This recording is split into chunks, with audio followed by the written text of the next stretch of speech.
Hey everyone, welcome back to the channel. Today we've got another one here in 1/72nd scale diecast. It is one of those cheaper brand ones, one of the DeAgostini ones, but without the magazine. This is a Focke-Wulf 190, the D-9. We have a little Dora here, and we have blue too. Now this is, I think, an aircraft from a JG3 or Jagged 3 in 1945, just before the end of the war. There is a few actual photos of this aircraft taken, but I couldn't find out who the pilot was. This does look, you know, the usual sort of deal with these ones. We got to get it out of the packet, I suppose. So better get a bladey out and see if we can get some cuttage. Yeah, cut towards your hand, because that's smart. So we should have enough cuttage there to get this out. Beautiful.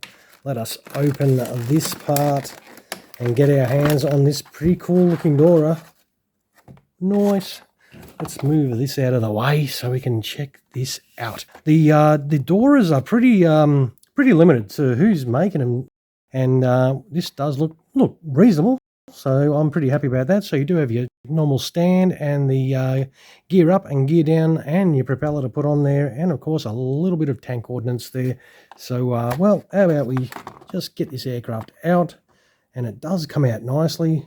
Oh, there is a little baggie attached here that does have the tail wheel, and looks to be a loop antenna there as well, so that is something we need to put on. We'll move this out of the way so you can see that stand there. It's got some little details on there, but we'll check this out first. We'll check it out in the bare bones before we start chucking things on this. Now, as you can see, this is pretty common with these cheaper brand ones. This oily residue, as you can see, it's as you saw, we just opened this up, it was sealed, and you've got this really weird residue here that hopefully it shouldn't be an issue, but that is very strange. That it's most likely some sort of mold release gunk that is part of the processing, but I reckon it's got a nice weight feel to it. It does look pretty nice as well. The details on it aren't too bad. I mean, the panel lines are a little bit accentuated with the sort of the black inking there, but not as bad as some of them have been. It is passable. Obviously, with this brand, no tail marking, so that is a little bit unfortunate, but as we always do mention, we can just chuck a decal on there, and that solves that problem, so it's not a serious issue. But overall, it is a bloody solid build. This is a really nice-looking model for relatively bugger all cash. So compared to other models that can be quite expensive. All right, now, one thing I'm going to say is there is no real sort of detail inside there because it's not a radial engine on these ones, but that's just sort of a blank sort of area there. But once we've got our propeller and spinner over that, most of that will be covered up anyway. So, but that looks pretty cool. We'll have a little look here, and yeah, what we'll do though, bugger it. We'll set this up. So we'll quickly set this up in flight and have a look at this, how it should look. All right, we'll be back in a sec. Sucked in. I said in flight, didn't I? I thought I'd do gear down because the gear down is really bad. Well, the propeller spins nicely, but I'll tell you what, this gear down, as you can see, the blue tack won't even hold it in. I can't even get this landing gear to stay in place. That one does. That sits on there all right, but yeah, this one won't go in the hole, and I've holed it out. So yeah, the gear down option on this is pretty poor. I'm bending it, pushing so hard to try and get that to stay in the hole. It won't stay in there whatsoever. So if I want this to display for gear down, I would have to super glue that in place, but obviously I'm not going to do that now because I want to show you the gear up as well. And you put the little well, the tank on there, I suppose.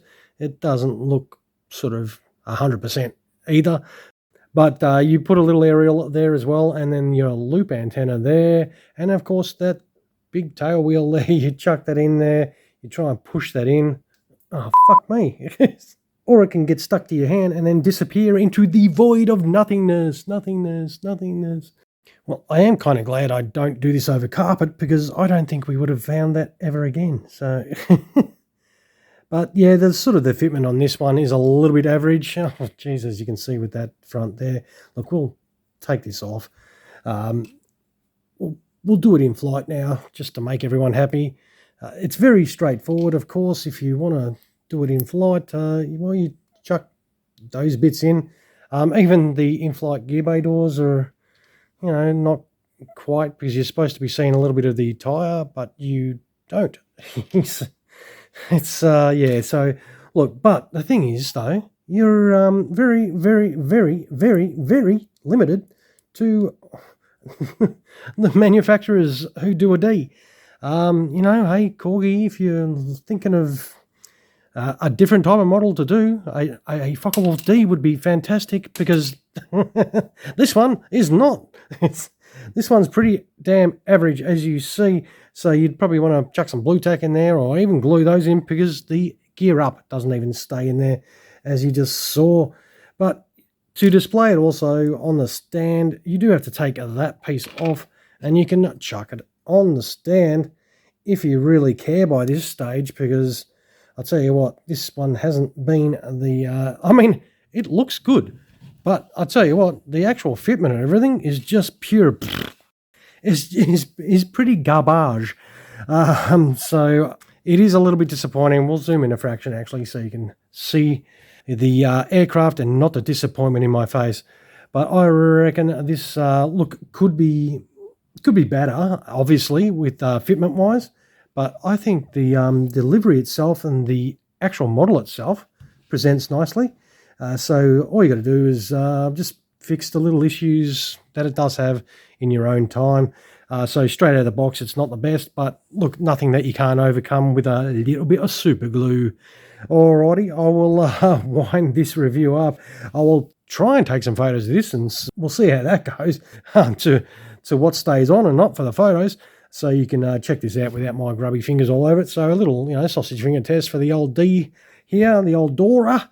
But of course, you don't forget to like the video. You don't have to like this. You can like the video for me if you want. Throw some of those my way. And feel free to drop a comment below on what you think about this particular model right here. And always feel free to subscribe if you're watching and you have yet to do so. All right, everyone, I'll finish up by saying thank you so much for spending your time in checking out another one of our videos. I wish this model was a little bit better for you. But anyway, thanks again for watching, and you all have a fantastic rest of your day. Cheers, everyone.